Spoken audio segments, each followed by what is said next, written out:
Mike Quaid's skin fails for food safety tests. And a 38-year-old man claims that this year's homecoming dance wasn't as cool as last year's. All of this, plus our very own Harrison O'Neill is interviewing cultural studies senior Janine Schutz. So stick around because this is news, kind of.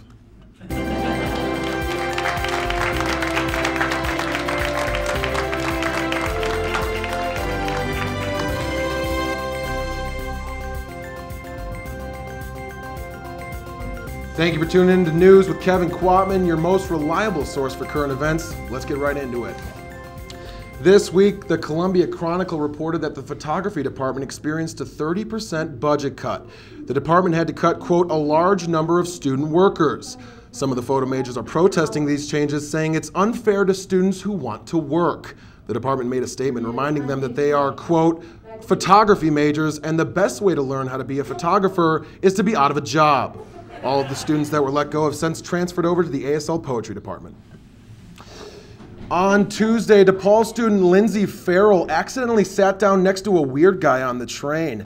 Eyewitnesses claimed that Lindsay played it cool and acted like nothing was the matter. Once the man started talking to himself, Lindsay casually stood up, pretending that it was her stop, and continued to stand for the remainder of her commute. CTA officials are not wanting to further discuss the matter, but were able to confirm that Lindsay seems to have gotten away spit-free. Chicago native Veronica Andrews was struck by a taxi cab driver on Thursday while crossing Michigan Avenue. The cab driver apparently had 34 tickets since 2008, 16 of which were waived off by authorities. This has caused an increase in concern for Chicago officials as more and more cab drivers are getting off the hook for crimes that they commit. In more recent news, Casey Anthony has just been fired from her job as a Chicago taxi driver.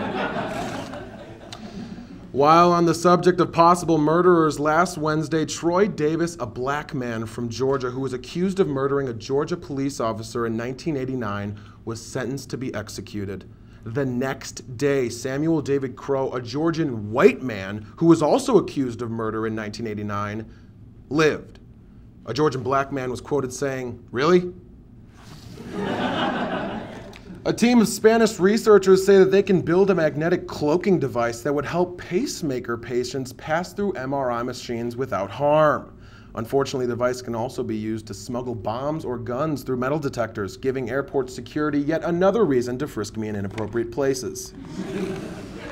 New York chef Jennifer Mayer was in the spotlight this week for putting placenta on the menu, as in she cooks the placenta and then feeds it to the mothers of which it once belonged to. Mayer told New York Magazine this week that eating the placenta helps new mothers with postpartum depression. Her signature dish is the afterbirth brisket.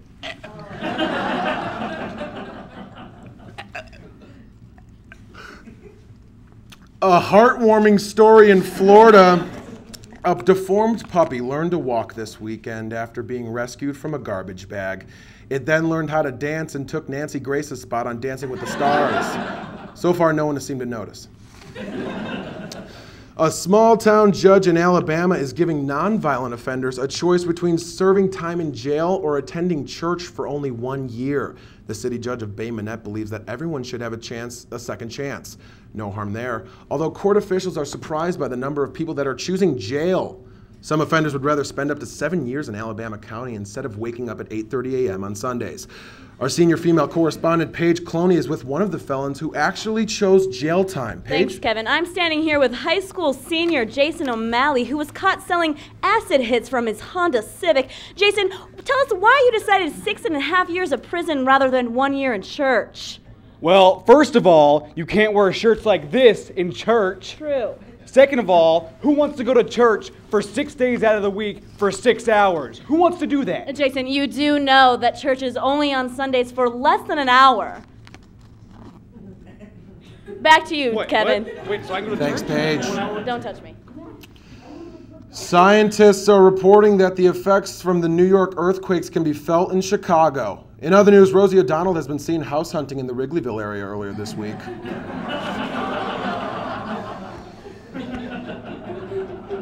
Texas inmates will no longer get their choice of a last meal. This after Lawrence Brewer ordered 12 items and didn't eat any of them. Senator John Whitmore of Texas stated that the last meal is a privilege. The replacement being force-fed Taco Bell in Whitmore's new Texas state bill titled "Two Birds, One Stone." This week, Congress eased tension by disclosing that FEMA will have enough funding to help natural disaster victims. Congress had to make some hard decisions on where the money was going to come from. Unfortunately, House member John Boehner will now have to personally fund his tanning sessions. A family-run ice cream shop in Florida noticed a severe drop-off in customers when they premiered their new store mascot that resembled a Ku Klux Klan hood. The store owners have apologized for this embarrassing accident. The business is now actually glad that they didn't go with their other mascot, the Nazi Optimus Prime. Mostly because it has nothing to do with ice cream. Ever wish you could ride a bike in the city whenever you wanted? Me either. Chicago officials announced on Wednesday that they plan to launch a plan similar to the ever-so-popular Zipcar, in which customers can rent a bike for an extended period of time. The program was developed to allow Chicagoans easier access to bicycles.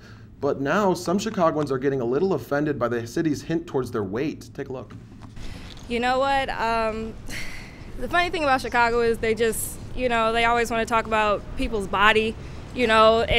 I just don't understand because I feel like I like how I look, but you know what? Everybody wants to look at me as though I'm this fat cow. No, fat. I'm not riding any bikes. You. Why would I ride a bike? That's the dumbest thing I've ever heard in my life. Do I look like I'm fat? Do I have rolls on my rolls? Yeah, that's great. Thank you. Thank you for insulting me. They just need to mind their own business. Let me go and get a burger. I mean, what's so wrong about a burger? It's delicious. No, I'm not going to ride a bike. I am not going to ride a bike.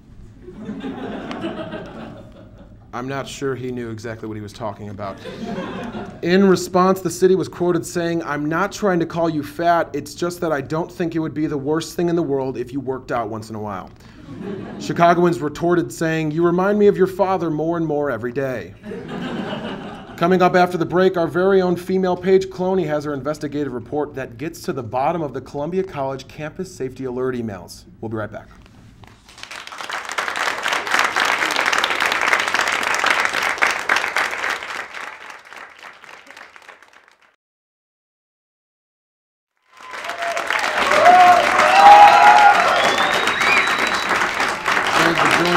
Some Columbia students are worried about the alarming number of campus safety alert emails being sent out recently.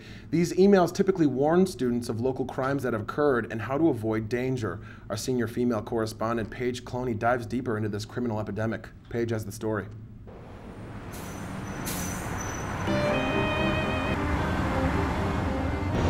It was here last Tuesday when Michael Pickley, a Columbia student, was stopped at 10 p.m. while walking home from class.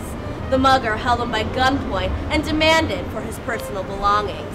Michael willingly gave up his MacBook Pro laptop and his new 3D touchscreen Android smartphone. This is the email that was sent out after Michael's incident. It gives a brief description of where and when it occurred. After that, it pretty much ends.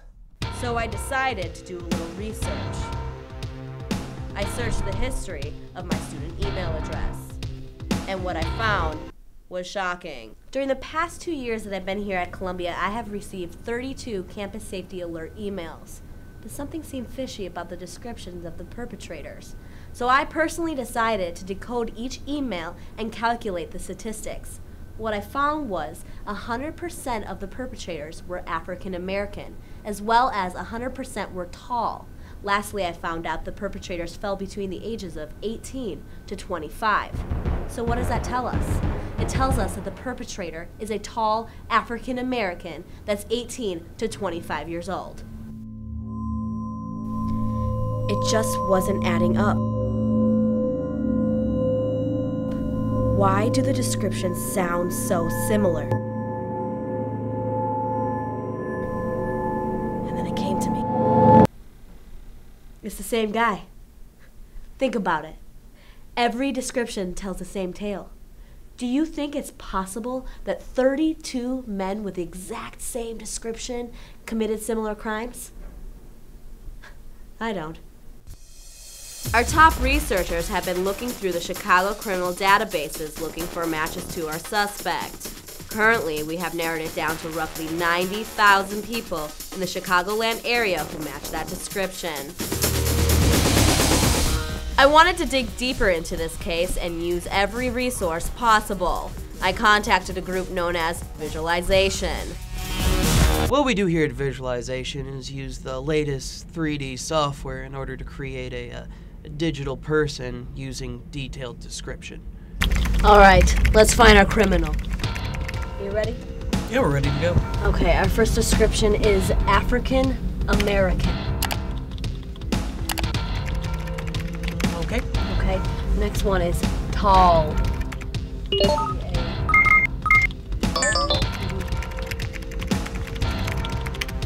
Okay, gotcha. Okay, and they're in the age group of 18 to 25.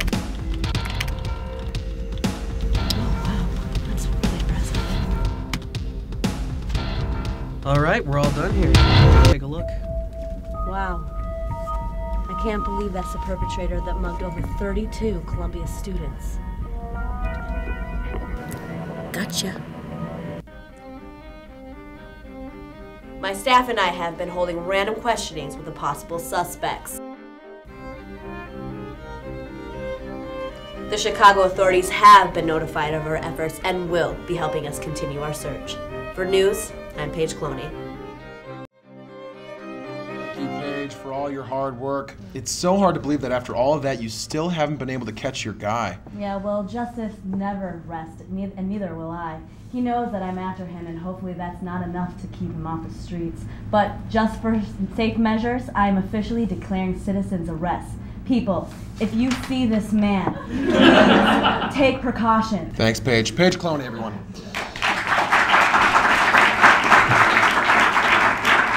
We'll have a quick break, but when we come back, Harrison O'Neill interviews Cultural Studies senior Janine Schutz. Stick around.